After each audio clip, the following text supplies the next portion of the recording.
Anime की शुरुआत। किन शी हुआंग सबसे लेजेंडरी एम्परर, एक ऐसा रूलर था जिसका सिर्फ ओरा ही दुश्मनों को हरा देता था। कहते हैं ज्यूस जैसे गॉड भी उसके सामने एक सिंपल स्नेक लगते थे। अब यिंग जेंग ह्यूमैनिटी के लिए 7वें राउंड में उतरने वाला था। पिछले राउंड में गॉड्स ने एक बड़ी जीत ली थी और ज्यूस फुल गुस्से में था। अब दोनों तरफ से स्कोर 3-3 था। अगली जीत के लिए गॉड्स ने अंडरवर्ल्ड के किंग हेडीज को भेजा। ये था किंग्स का फाइनल बैटल, लेकिन शी हुआंग और वेट नहीं कर सका। एक ही किक में उसने वॉल तोड़ दी और सीधे गॉड्स के डाइनिंग हॉल में घुस गया। दरवाजे पर वीआईपी का बोर्ड था और एम्परर ने सोचा कि ये उसका रेस्ट रूम है और वह सीधे हेडीजेस के लिए रिजर्व सीट पर बैठ गया। वेट की किक में वीआईपी को फोड़ दिया और सीधे कारते बढ़ते का, और वीआईपी को फोड़ देकर पाई करते हैं।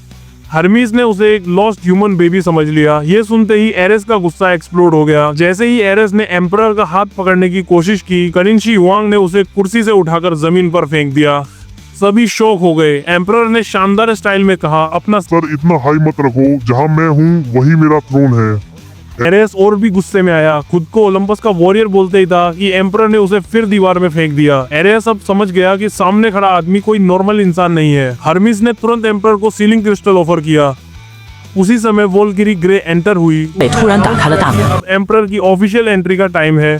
किन शी हुआंग ने रूल्स फॉलो किए, लेकिन अपना असली मिशन नहीं भूला, ह्यूमैनिटी की रक्षा।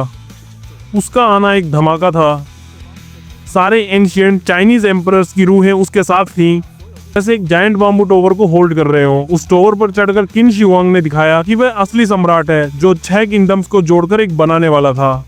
वोल्किरी शिमी ने उससे कॉन्फ्रंट किया, लेकिन एम्परर ने गुस्सा करने के बजाय उसे अपनी कमर से पकड़ लिया। दोनों एक डिवाइन लाइट में चमक उठे। ये था एक डिवाइन वेपन फोर्जिंग प्रोसेस। जब रोशनी खत्म हुई, करिन शी हुआंग ने अपना लेजेंडरी डिवाइन आर्मर पहन लिया। दूसरी तरफ हेडीज ने अपना अंडरवर्ल्ड रिंग अपने गॉडली स्पीयर में फ्यूज कर दिया। पूरे एरिना में साइलेंस छा गया। सभी को पता था अब फाइनल शोडाउन शुरू होने वाला है।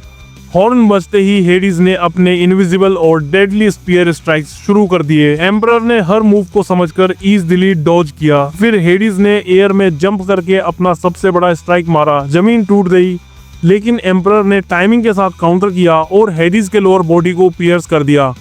स्पेक्टेटर्स कंफ्यूज थे कि चोट लगी कैसे, लेकिन शार्प आइड लोगन ने देखा कि हेडीज ने हवा को भी ब्लेड बना दिया था। उसका स्किल स्टॉर्म ब्रेकर एरिना को हिला रहा था, लेकिन एम्परर ने स्टीयर पकड़ लिया। ताइची स्टाइल में एक छोटी सी फोर्स से पूरा वेपन हेडीज की चेस्ट में ढकेल दिया। हेडीज अपने ही अटैक से पलट गया। क्राउड शॉक में चिल्लाने लगा।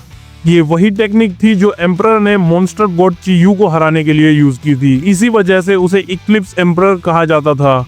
लेकिन हेडीज अभी रुकने वाला नहीं था। उसने अपना सबसे बड़ा मूव यूज किया, अर्थ क्रशर।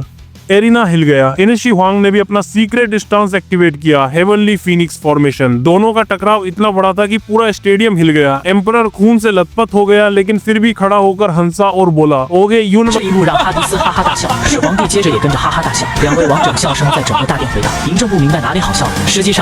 लेगा।